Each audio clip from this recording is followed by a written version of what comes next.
Hello everyone, welcome to Angel Smart Classes. कैसे हैं आप सब? आई होप अच्छे होंगे।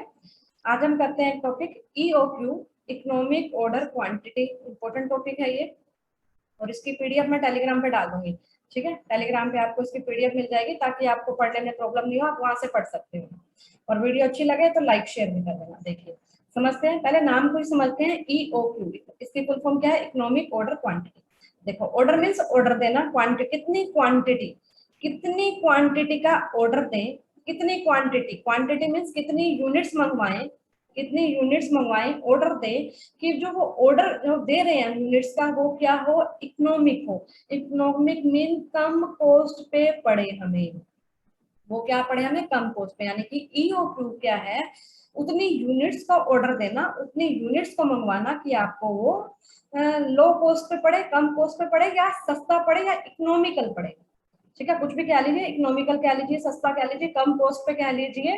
ठीक है, वो होती है हमारी इकोनॉमिक ऑर्डर क्वांटिटी। कितनी यूनिट्स का ऑर्डर देना चाहिए हमें कैसे पता लगेगा? इसके लिए हमें दो कॉस्ट को स्टडी करना पड़ेगा। पहले दो कॉस्ट होती है, वो हमें देखनी पड़ेगी, जो इससे रिलेटेड है। रिलेटेड कॉस्ट भी कहते हैं जिसको, ऑर्डरिंग कॉस्ट और कैरिंग कॉस्ट। क्योंकि अगर आपको ये ऑर्डरिंग और कैरिंग कॉस्ट समझ में आ गया तो ईओक्यू भी हो गया। ठीक है, ऑर्डरिंग कॉस्ट क्या होती है? ऑर्डर देने की कॉस्ट। ऑर्डरिंग कॉस्ट क्या है? ऑर्डर देने की कॉस्ट। ऑर्डर देने की एग्जांपल से समझते हैं। आपने एक सब्जी वाले को कहा जी मेरे 10 केजी मैंगो ले आना। 10 केजी क्या ले आना? मैंगो। सब्जी वाला कहता है ठीक है ले आऊंगा। वो मार्केट गया, 500 रुपया उसने क्या किया अपने पर, ये लेगा, जो उसकी कॉस्ट आई वो तो लेगा लेगा। एक्स्ट्रा क्या लेगा आपसे? देखो, ये तो अगर आप भी मार्केट में जाओगे 500 आप भी भर के आओगे। उसने आपसे एक्स्ट्रा क्या लिए? मान लो उसने ऑटो का 50 रुपीज किराया दिया, तो उसने आपसे ये एक्स्ट्रा लेगा। जो एक्स्ट्रा पैसे लगे जो आपके, ठीक है, वो हमारी किस में आ जाती है? ऑर्डर की कॉस्ट। आपने एक बार उसे ऑर्डर दिया, 50 रुपए लगे। एक ऑर्डर पे कितने लगे? आपने उसको दिया 50 रुपए एक्स्ट्रा दिए जो, ठीक है, जो ऑटो का किराया दिया। फिर सेकंड ऑर्डर, फिर 5-7 दिन बाद आपने फिर ऑर्डर दिया, ठीक है, फिर 50 रुपए लेगा वो आपसे एक्स्ट्रा। फिर तीसरा ऑर्डर, फिर आपने 10-15 दिन बाद फिर ऑर्डर दिया, फिर वो आपसे क्या लेगा? 50 रुपए एक्स्ट्रा लेगा। ठीक है, जो उसका ऑटो का किराया वो एक्स्ट्रा लेगा। यानी कि आप जितनी बार ऑर्डर दोगे आपको हर ऑर्डर पे क्या देने पड़ेंगे? 50 रुपीज देने पड़ेंगे। तो आप अब एक चीज कर सकते हो, आप 3 बार ऑर्डर देने की बजाय एक ही बार ऑर्डर दे दो। एक ही बार ऑर्डर दे दो। एक ही बार 10-10 केजी मंगवा रहे हो ना, 10-10 केजी मैंगो। एक ही बार 30 केजी मंगवा लो मैंगो, और एक ही बार 50 रुपए ले लेगा वो आपसे। तो आपको देखो यहाँ बेनिफिट या यहाँ बेनिफिट? आपको यहाँ पे बेनिफिट है। आपको बेनिफिट कहाँ पे है? यहाँ पे बेनिफिट है एक बार मंगवाने में। आप बार बार ऑर्डर दोगे तो आपकी ज्यादा कॉस्ट पड़ेगी। यानी कि जैसे ही आप नंबर ऑफ ऑर्डर की इंक्रीज करोगे तो आपकी कॉस्ट क्या होगी? बढ़ती जाएगी। कम ऑर्डर दोगे तो आपकी कॉस्ट क्या होगी? कम पड़ेगी। एक ही बार में सामान मंगवा लिया तो कम कॉस्ट पड़ेगी। लेकिन तो अब हर कोई क्या करेगा? यहीं पे ऑर्डर दे देगा। लेकिन ऐसा नहीं है। क्यों नहीं है? क्योंकि इसका रीजन आगे आएगा। कैरिंग कॉस्ट पढ़ेंगे, पहले ऑर्डरिंग कॉस्ट पढ़ते हैं। देखो, ऑर्डरिंग कॉस्ट क्या है? वो एक्सपेंसेस जो create process and order to a supplier. जो आप सप्लायर को ऑर्डर दे रहे हो, ठीक है, मैं यहाँ पे सप्लायर को ऑर्डर दे रही हूँ, मैं क्लॉथ बना रही हूँ, ठीक है, मैं मेरी ये फैक्ट्री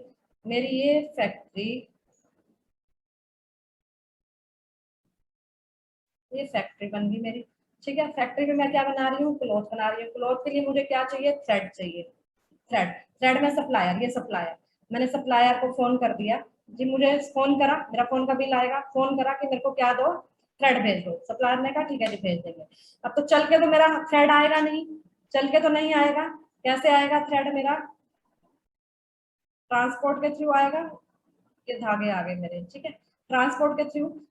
ट्रांसपोर्ट का मेरा किराया मेरे को देना पड़ेगा, ट्रांसपोर्ट के चार्जेस मेरे लगेंगे। ठीक है, जब मेरे गुड्स मेरे पास यहाँ पे पहुंच गया, यहाँ पहुंच गया मेरे पास, मैं उस गुड्स को चेक करूंगी कि जो मैंने क्वालिटी का थ्रेड मंगवाया था उस क्वालिटी का है या नहीं है, जितने मैंने यूनिट्स का थ्रेड मंगवाया था उतने हैं या नहीं है। ठीक है, चेक करूंगी, इंस्पेक्शन करूंगी। देखो, जब किसी का घर भी बनता है ना तो उनका सामान आता है ना, तो वो चेक करते हैं टाइल्स के कितने डिब्बे हैं, अगर वो मंगवा रहे हैं तो सीमेंट मंगवा रहे हैं, कितने कट्टे सीमेंट है, जितने कहे थे उतने हैं, यानी कहीं एक कम तो नहीं है। तो चेकिंग हर चीज में होती है। अगर हम नॉर्मल अपनी डेली लाइफ का एग्जाम्पल भी लें, जो भी घर बनता है तो आपने आसपास कभी बनता होगा, आपने देखा भी होगा, हर चीज को चेक करते हैं। सीमेंट के कितने कट्टे काउंट करेंगे, इतने कट्टे कहे थे, इतने हैं या नहीं है। ठीक है, टाइल के कितने डिब्बे हैं, उतने हैं या नहीं है जितने कहे थे। तो चेकिंग होती है। सिंपल डेली रूटीन वाला है, ये भी बिजनेस में भी यही है, सेम चेकिंग होगी। चेकिंग के लिए एक बंदा, उस बंदे को सैलरी देंगे, ठीक है, वो भी खर्चा आया हमारा चेकिंग का। तो ये सारे जो भी खर्चे हो रहे हैं ऑर्डर देने से रिलेटेड, वो बन जाएगी हमारी ऑर्डरिंग कॉस्ट। देखो, cost to prepare a purchase order, cost of the labour required, inspect जो चेक करेंगे, उस सामान को उतारेंगे, ट्रक से उतारेंगे, उसकी कॉस्ट भी, ट्रांसपोर्टेशन का, ट्रक का किराया, ये सारे के सारी हमारी क्या होगी, ऑर्डरिंग कॉस्ट। ठीक है, अब पढ़ते हैं एक बार कैरिंग कॉस्ट, फिर पढ़ेंगे हम ईओक्यू क्या होती है। देखो, होल्डिंग कॉस्ट या इसी को क्या कहते हैं, कैरिंग कॉस्ट। कैरिंग कॉस्ट क्या होती है, एसोसिएटेड विद स्टोर करने की कॉस्ट। अब जो आपने जो मंगवाई, थ्रेड मंगवाए, थ्रेड को कहीं ना कहीं स्टोर करोगे, स्टोर करोगे, ठीक है, वो स्टोर के लिए जगह रेंट पे ले सकते हो, तो रेंट देना पड़ जाएगा, ठीक है। तो उसको स्टोर करने की कॉस्ट, जगह की कॉस्ट आ जाएगी, प्लस मेंटेन, उसको आपको ठीक हालत में रखना भी पड़ेगा, मेंटेन भी करना पड़ेगा, ये हमारी किस में आ जाएगी, उसको रखने की होल्डिंग कॉस्ट। ऑर्डर देने की कॉस्ट, ऑर्डरिंग कॉस्ट, उस जो ऑर्डर आ गया आपके पास, पहुंच गया, उसको रखने, रख रखाव की लागत, रख रखाव की लागत, रख रखाव का खर्चा भी पड़ेगा, वो आएगी हमारी होल्डिंग कॉस्ट। कौन कौन सा, जैसे स्टोरेज स्पेस आपको रेंट देना पड़ जाएगा, लेबर आपकी जो उसका ध्यान वगैरह रखेगी, लेबर चाहिए, इंश्योरेंस आपका हो सकता है, जैसे आपका गुड्स नष्ट ना हो जाए, जैसे स्पेस, कैसे स्पेस, देखो जैसे मैंने सीमेंट मंगवाई, ठीक है, सीमेंट मंगवाई और जो छत थी उसकी, वहां से क्या हुआ, बारिश आई और पानी लीक करके सारे सीमेंट के कट्टों में चला गया, तो सीमेंट क्या हो जाएगी, सारी खराब हो जाएगी। ठीक है, तो हमारे लिए उसको स्टोर करना भी, सीमेंट को अच्छे से स्टोर करना भी बहुत इंपॉर्टेंट है, वरना हमें लॉस हो जाएगा यहाँ पे। ठीक है, तो स्टोरेज स्पेस भी इंपॉर्टेंट है, लेबर भी, इंश्योरेंस भी, अगर मेरा कुछ ऐसा गुड्स है जिससे आग वगैरह लगने का खतरा रहता है, ठीक है, तो चोरी वगैरह का कुछ भी खतरा है, तो इंश्योरेंस करवा सकते हैं हम। सिक्योरिटी, चोरी ना हो जाए गुड्स, चोरी ना हो जाए, सिक्योरिटी, यहाँ फायर वगैरह ना लग जाए, तो इंश्योरेंस करवा लूंगी, चोरी वगैरह के लिए सिक्योरिटी गार्ड रख दूंगी, और कुछ डैमेज वगैरह चीज हो जाती है तो वो भी मेरे को लॉस है, वो कॉस्ट भी मेरे किस में आ जाती है, holding cost. Holding cost means रख रखाव की लागत। देखो, अब मैंने बताया था आपको, ऑर्डरिंग कॉस्ट हमने ऊपर पढ़ लिया, ठीक है, अगर आप एक ऑर्डर दे रहे हो तो आपको सस्ता पड़ेगा, अगर बार बार ऑर्डर दोगे तो वो आपको महंगा पड़ेगा। तो ऑर्डर कॉस्ट और कैरिंग कॉस्ट में क्या फर्क है, ये दोनों एक दूसरे के क्या हो जाती हैं, अपोजिट। इनमें कैसा रिलेशन है, इनवर्स रिलेशन है। इनवर्स कैसे, देखो, आपने एक बार मैंगो का ऑर्डर दिया, 10 किलो मंगवाए थे, ठीक है, एक बार 10 किलो, तो 10 किलो तो आप इजिली मेंटेन कर सकते हो, फ्रिज वगैरह में अपनी रख सकते हो, स्टोर कर सकते हो। अगर आप एक बारी में 60-70 किलो मैंगो मंगवा लोगे, तो देखो गर्मी का सीजन है, मान लो गर्मी का सीजन, तो वैसे ही खराब हो जाएंगे, तो उसको रख रखाव की लागत कितनी पड़ जाएगी आपकी, बहुत। वो स्टोर, फ्रिज में स्टोर करना भी 70 केजी को मुश्किल, ठीक है। तो ऐसे ही अगर हम क्या करते हैं, एक बार ऑर्डर देंगे, हमारी ऑर्डरिंग कॉस्ट कम आएगी, ठीक है, बट हमने अगर इकट्ठी यूनिट मंगवा ली, पूरे साल की इकट्ठी यूनिट मंगवा ली, तो उसको रखने के लिए हमें स्टोर रूम चाहिए। स्टोर रूम का हमें जितनी ज्यादा यूनिट, उतनी ज्यादा जगह चाहिए, उतने ज्यादा कमरे लेने पड़ेंगे रेंट पे, स्टोर्स लेने पड़ेंगे, उसका रेंट भी तो ज्यादा पड़ेगा। तो अगर इस कॉस्ट को ये बढ़ती है तो ये कम होती है, अगर ऑर्डरिंग कॉस्ट कम होती है तो ये बढ़ जाएगी। ठीक है, ठीक समझ में आ गई। अगर मैं 10 किलो मैंगो मंगवाती हूँ तो ठीक है, मेरे को कोई प्रॉब्लम नहीं होगी, यहाँ पे कैरिंग कॉस्ट रखने में प्रॉब्लम नहीं होगी। मैं इकट्ठी मंगवाऊँ तो ऑर्डरिंग कॉस्ट कम हो जाएगी, बट कैरिंग कॉस्ट बढ़ जाएगी। ठीक है, तो ये दोनों कैसे चलती हैं, एक दूसरे के अपोजिट। अगर मैं सिर्फ थोड़ी क्वांटिटी में मंगवाती हूँ तो मेरी ऑर्डरिंग कॉस्ट बढ़ेगी, बट मेरी कैरिंग कॉस्ट कम आएगी। ठीक है, अगर यहाँ मैं 70 केजी मैंगो मंगवा रही हूँ, ठीक है, एक ही बार मंगवा लिए, मेरी ऑर्डरिंग कॉस्ट कम, बट उसको संभालने का खर्चा बढ़ गया। यहाँ सिर्फ मैं 10 केजी मैंगो मंगवा रही हूँ, 10 केजी मंगवा रही हूँ, तो ठीक है, मेरी ऑर्डरिंग कॉस्ट बढ़ेगी, बट मेरे को उसको संभालने का खर्चा वो मेरा कम। ठीक है, मेरे को कोई एक्स्ट्रा फ्रिज नहीं लेनी पड़ेगी, एक ही फ्रिज में 10 केजी तो आ जाएंगे आराम से। ठीक है, तो मैं ऐसी बिजनेस की बात है, अगर हम इकट्ठी यूनिट्स लेते हैं, इकट्ठी यूनिट्स मंगवा लें पूरे साल की इकट्ठी, ऑर्डरिंग कॉस्ट भले कम हो, बट उसको संभाल के कौन रखेगा, उसको संभालने का खर्चा, स्टोर का खर्चा, सिक्योरिटी गार्ड का खर्चा, वो सारा बढ़ जाता है।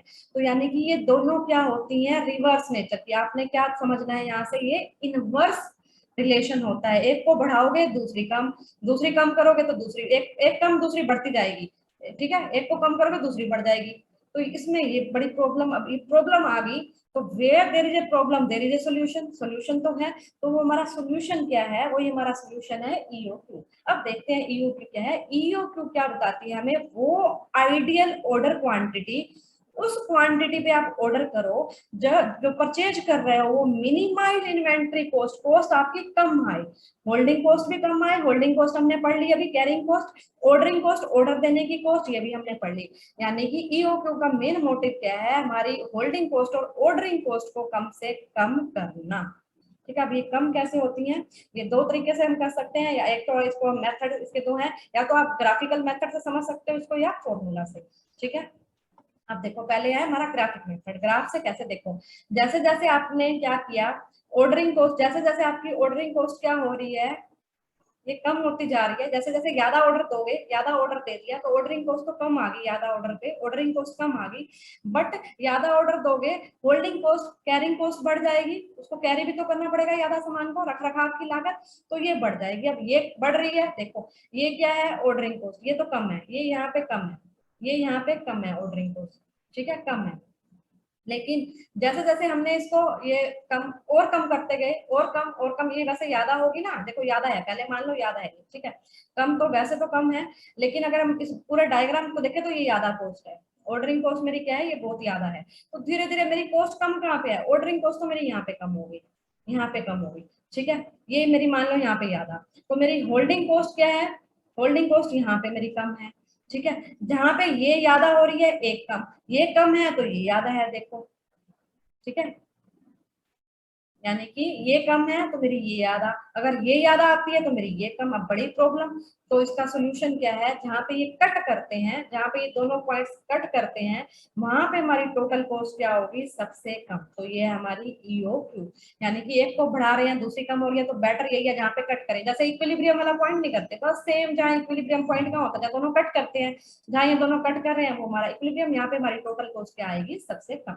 अब एक इसका फॉर्मूला है, इंपॉर्टेंट है, क्वेश्चन में कई बार जो आता है प्रैक्टिकल दे देता है इसका, जैसे अब आया था यूपी के पीजीटी में, इसका प्रैक्टिकल ही पूछा गया था, इकोनॉमिक ऑर्डर क्वांटिटी का फॉर्मूला क्या है, टू एनुअल डिमांड या एनुअल कंजम्पशन लगा लो, या एनुअल रिक्वायरमेंट, नाम बदल के दे देता है, कई बार बोल देगा annual requirement, annual consumption, annual demand, ठीक है, into ordering cost per order, ordering cost जो होगी वो पर ऑर्डर की होगी, ये ध्यान रखना, पर ऑर्डर की, ठीक है, और जो इन्वेंटरी कॉस्ट होती है वो होगी परसेंटेज में, ठीक है, वो परसेंटेज में, परचेज प्राइस का परसेंटेज में होती है, मोस्टली परचेज प्राइस के परसेंटेज में होगी वो, या फिर क्या होगी, cost per unit per year, per unit per year, देखो अगर हमने रिलेशन देखना और हमें ना इसका कैरिंग कॉस्ट का रिलेशन देखना है एनुअल के, इसके डिमांड के साथ देखना होता है, अगर डिमांड एनुअल है तो ये भी देखो ईयर, ये भी ईयर में आएगा, ये मंथली, ये मंथली, ये ईयर में, तो ये ईयर में, दोनों सेम सेम मैच करने चाहिए, कई बार क्या करेगा ये तो मंथली दे देगा, ये फिर ईयर में दे देगा, तो हमें इसको भी क्या है ईयर में कन्वर्ट करना पड़ेगा, मल्टीप्लाइड बाय 12 करके, ठीक है, तो क्वेश्चन में कई बार जरा सा घुमा देता है क्वेश्चन में, तो कंसेप्ट समझ लो, ये दोनों सेम, ये एनुअल तो ये एनुअल, ये मंथली तो ये मंथली, ठीक है, ऑर्डरिंग कॉस्ट ऑर्डर पर ऑर्डर की, ठीक है, कैरिंग कॉस्ट परसेंटेज में है, या फिर per unit per year, per unit per year की होगी। इसी फॉर्मूले को शॉर्ट में कैसे लिख सकते हो, टू, इसके ना देखो ये फॉर्मूला सब जगह बुक में अलग अलग मिलेगा, मैंने तो ऐसे किया हुआ है, to A O divided by H, मैंने ये कर रखा है, दो एनुअल डिमांड, ओ से ऑर्डरिंग कॉस्ट, एस से होल्डिंग कॉस्ट, आपकी किसी बुक में ये भी मिलेगा, किसी बुक में एच की जगह सी भी मिलेगा आपको, तो इससे कोई फर्क नहीं पड़ता, बस बेसिक ऊपर तो सेम ही रहेगा, ए ओ एस से कोई फर्क नहीं पड़ता, ठीक है। अब इसका एक क्वेश्चन करते हैं हम, देखिए, the annual demand of a product is annual demand, देखो हमें ए गिवन है, ए कितना है हमारा 6400 यूनिट है, the unit cost is 6 rupees 6, unit per unit की कॉस्ट 6 दे रखी है, इन्वेंट्री कैरिंग कॉस्ट दे रखी है 25% पर एनम, पर इसकी 25% है ऑफ एवरेज इन्वेंट्री कॉस्ट, किसकी दे रखी है ये, एवरेज इन्वेंट्री कॉस्ट की लेनी है हमें, ये ऑर्डरिंग कॉस्ट की हमारी 75 है पर ऑर्डर, और हमें ईओक्यू निकालना है, तो हमारा फॉर्मूला क्या है ईओक्यू का, ईओक्यू का हमारा formula 2AO divided by H, ठीक है, 2A कितना है मेरा 6400 यूनिट्स, ऑर्डरिंग कॉस्ट मेरी 75 डिवाइडेड बाय मेरा एच कितना है, एच कितना है, एच है मेरे पास 25%, 25% है, 25% किसका है, कॉस्ट का, कॉस्ट कितनी दे रखी है 6, 6 का 25% निकालेंगे तो हम कितना आ जाएगा, 25 सिक्का 150 हो गया ये, परसेंट निकालना है तो 100, 1.5 हो गया ये, ठीक है, 1.5 आ गया ये 1.5। तो मेरे यहाँ कॉस्ट कितनी है, कैरिंग कॉस्ट 1.5। अगर मैं इसको सोल्व करूंगी, ठीक है, सोल्व करूंगी, तो मैंने ये सोल्व करा हुआ है यहाँ पे, तो सोल्व करेंगे ये आएगा, ये आ रहा है, इसको सोल्व करने पे ये आ जाएगा 64030 आ रहा है, 64030। तो इसको ये तो इजी हो गया, 800 यूनिट्स, 800 यूनिट्स, ये हमारा क्या आ गया, CO2, 800 हमारा यूनिट्स आ गया। देखो अब देखो, अगर ये पूछ ले कि नंबर ऑफ ऑर्डर्स, कितने ऑर्डर्स देंगे हम, देखो नंबर ऑफ ऑर्डर्स, देखो कितने ऑर्डर्स देंगे। देखो यहाँ पे एनुअल डिमांड कितनी है, 6400। मुझे पूरे साल में कितनी यूनिट चाहिए, 6400 यूनिट चाहिए, ठीक है, किसी भी चीज की लगा लो, मान लो कोई कोई भी रॉ मटेरियल लगा लो, मुझे 6400 चाहिए, 6400 यूनिट चाहिए, ठीक है। मैं एक बार में कितना ऑर्डर, ईओक्यू का मतलब क्या है कि वो क्वांटिटी जिसका आप ऑर्डर दोगे वो आपको सबसे इकोनॉमिकल पड़ेगा, यानी कि अगर मैं 800 यूनिट्स का ऑर्डर देती हूँ तो ये मेरे को सबसे सस्ती कॉस्ट में पड़ेगा, ठीक है। तो मैं कितने ऑर्डर दूंगी साल में, मेरे को 6400 यूनिट मंगवानी है, एक बार में मैं 800 का ऑर्डर दे रही हूँ, मेरे को 6400 यूनिट चाहिए, एक बार में मैं कितने का ऑर्डर दे रही हूँ, 800 यूनिट का ऑर्डर दे रही हूँ, तो मेरे नंबर ऑफ ऑर्डर साल में मैं कितने ऑर्डर दूंगी, 8। तो मेरे ऑर्डर कितने हो गए, नंबर ऑफ ऑर्डर 8 हो गए, ठीक है। यानी कि आपको पूरे साल के यूनिट्स गिवन है, और ईओक्यू का मतलब क्या, आपको कितनी क्वांटिटी का ऑर्डर देना है। देखो ईओक्यू हमने स्टार्टिंग में किया, अब आपको समझ में आएगा। देखो कितनी क्वांटिटी का ऑर्डर दे कि वो हमें क्या पड़े, इकोनॉमिकल पड़े, इकोनॉमिक पड़े, कम पड़े। तो इसके लिए क्या होगा, होल्डिंग कॉस्ट और कैरिंग कॉस्ट को हमें, holding over carrying cost plus में ऑर्डरिंग कॉस्ट, इन दोनों को हमें क्या करना होता है, बैलेंस बनाकर, मिनिमाइज दोनों एक साथ तो नहीं हो सकती, लेकिन दोनों में बैलेंस बना के, जहां दोनों कम होंगी वहां पे हम ऑर्डर देंगे। आई होप अच्छे से क्लियर हो गया होगा आपको। तो वीडियो अच्छी लगे तो प्लीज वीडियो को लाइक जरूर कर देना। टेलीग्राम पे मैं इसकी PDF मिल जाएगी आपको, वहां से आप एक बार रीड कर लोगे तो हो जाएगा ये आपका, ठीक है। और शेयर भी करना वीडियो को, कमेंट करके बताना वीडियो कैसी लगी। थैंक यू सो मच, मिलते हैं नेक्स्ट लेक्चर में, तब तक के लिए बाय।